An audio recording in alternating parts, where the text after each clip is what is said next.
નમસ્કાર દર્શક મિત્રો,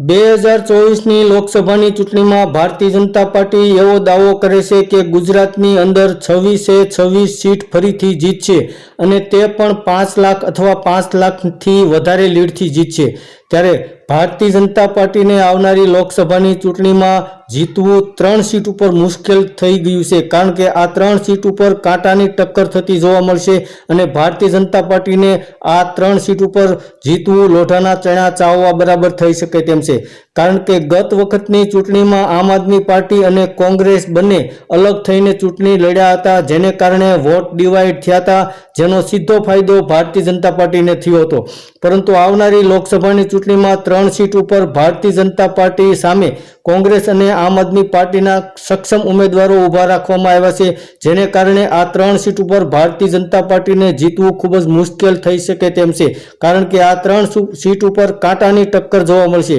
તો આ 3 સીટોની વાત આપણે કરી દઈએ તો પહેલી સીટ છે બનાસકાંઠાની, જેમાં રેખાબેન ચૌધરી સામે જ્ઞાનીબેન ઠાકોર ઊભા રહ્યા છે, અને ત્યારબાદ બીજી સીટ છે ભરૂચની, જેમાં ભારતીય જનતા પાર્ટીના મનસુખ વસાવા સામે આમ આદમી પાર્ટીના ચૈતર વસાવા છે, ત્યાં પણ બરાબરની અને કાંટાની ટક્કર થઈ શકે તેમ છે। અને ત્યારબાદ વલસાડની સીટ છે, જેમાં અનંત પટેલ અને ધવલ પટેલ છે,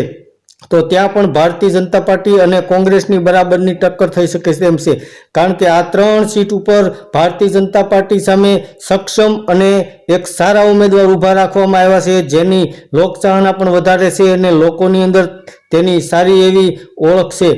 તો ભારતીય જનતા પાર્ટીને આ 3 સીટમાં આવનારી લોકસભાની ચૂંટણીમાં કાંટાની ટક્કર થતી જોવા મળી રહી છે, કારણ કે ભારતીય જનતા પાર્ટીને આ સીટો જીતવી મુશ્કેલ થઈ પડે તેવું દેખાઈ રહ્યું છે। ધન્યવાદ દર્શક મિત્રો।